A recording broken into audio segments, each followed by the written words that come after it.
अब भी आप भागते रहो कि भगवान की कृपा नहीं, कृपा नहीं। कृपा तो है और हो चुकी है, हो चुकी है। उस कृपा का बस अनुभव करो। ठाकुर जी तो कृपालु है ना। कृपा की न होती जो आदत तुम्हारी, तो सुनी ही रहती अदालत तुम्हारी। कौन जाता तुम्हारे चरणारविंदों में।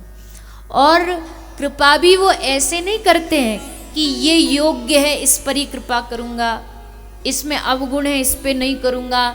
भगवान कहते हैं तुम भले हो बुरे हो जैसे भी हो, मैं कृपा करने को तैयार हूं। बस तुमको एक चीज करनी पड़ेगी कि तुमको सारा भाव, अपने गुण अवगुण सब हटा करके बस एक भाव मन में लाना पड़ेगा कि हे श्री ठाकुर जी, आप हमारे हो और हम बोलो ना जोर से, प्रभु आप हमारे हो, हम तुम्हारे हैं। बस इतना भाव अपने मन में जगा लो। ठाकुर जी इस लाइन के आगे पीछे तुम्हारा कुछ नहीं देखेंगे, पर ये जो लाइन है ना, ये फिर पूरी तरह मन में बैठनी चाहिए। फिर वो 50-50 वाला काम नहीं चलेगा कि जब मन किया तब तो खुद मालिक बन गए, जब मन किया तो संसार को अपना बना लिया, और जब मन किया तो भगवान से कह दिया ठाकुर जी हम आपके। कहने से काम थोड़ी चलता, अपनापन तो दिखाना पड़ता है। तो श्री ठाकुर जी को अपनापन कब दिखेगा? बोले जब जीवन का हर कार्य आप उनके लिए करने लग जाओगे। हम कहीं रहें दुनिया में, पर एक ही भाव रखें कि हमारे जीवन का हर कार्य उनकी खुशी के लिए है। क्या ऐसा करें जिससे वो खुश हों, क्या उनको ऐसा पवाएं जिससे वो प्रसन्न हो, क्या खिलाएं, क्या पहनाएं जिससे वो प्रसन्न हो।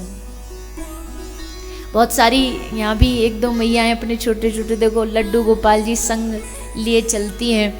तो भाव खूब बढ़िया है कि अपने गोपाल जी को कभी घर में कोई भी ठाकुर जी हो आपके, तो उनको कभी घर में ऐसी अकेला नहीं छोड़ देना चाहिए कि आप आ गए घर ताला लगा के, 7 दिन आप मौज मार रहे हो, बढ़िया खा पी रहे हो, और वहाँ ठाकुर जी बेचारे भूखे प्यासे पड़े हैं। तो ये करोगे तो फिर अपनापन नहीं है, तो फिर हम तुम्हारे हैं ही नहीं। हम तुम्हारे होते तो उनको अपने जीवन में अपने संग रखते, अपने पास रखते, अपने आप को उनसे दूर नहीं करते। तो ठाकुर जी चाहते क्या? बस यही तो चाहते। देखो यहाँ जितने लोग बैठे हैं, थोड़े बहुत जो श्रवण कर रहे हैं अपने घर पर बैठ के, आप सबके घर में ठाकुर जी होंगे, लड्डू गोपाल जी होंगे, लेकिन उन लड्डू गोपाल जी को केवल घर में विराजने से काम नहीं चलेगा। उनके साथ आपको अपना पूर्ण संबंध बनाना पड़ेगा, पूर्ण रिश्ता बनाना पड़ेगा। खाओगे तो उनकी याद आनी चाहिए, और रिश्ता बनेगा तो अपने आप ही याद आ जाएगी। रिश्ता बनते ही अपने आप याद आने लगती है। जो अपने बालकों को, बच्चों को यहाँ नहीं लेकर के आए, वो इस बद्रीनाथ में अपने दिल से पूछना कितनी बार बच्चों को याद किया होगा। अजी वो होता तो और अच्छा लगता, अजी वो होता तो बढ़िया, वो भी ये और रसगुल्ला, अरे इसको हमारे फलाने चिंटू को बड़ा पसंद है रसगुल्ला, वो होता तो खा लेता। बात बात पर याद आती है। क्यों? क्योंकि उनसे हम अपना रिश्ता मान चुके हैं कि ये हमारे अपने हैं। जब ठीक वैसे ही ठाकुर जी को भी हम अपना मान लेंगे, तो फिर बार बार याद आएगा कि वो कैसे होंगे, क्या कर रहे होंगे, क्या खा पी रहे होंगे, कुछ सेवा हो रही कि नहीं, वो सब मन में भाव प्रकट होगा। और होगा कब? जब उनसे रिश्ता होगा, जब उनसे अपनापन होगा।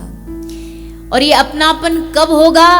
अभी कल भी कहा था, ये मन बड़ा चंचल है, इस मन को आसानी से बात समझ में नहीं आएगी।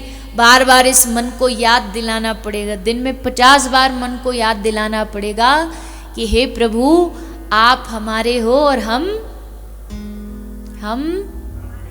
ऐसे लो से मत बैठे रहो आप। अच्छा कोई उत्तर मत दो, पर ठाकुर जी को अपना बनाने में ना कभी मत चूको। खूब हक से बोलो कि हाँ ठाकुर जी हमारे हैं।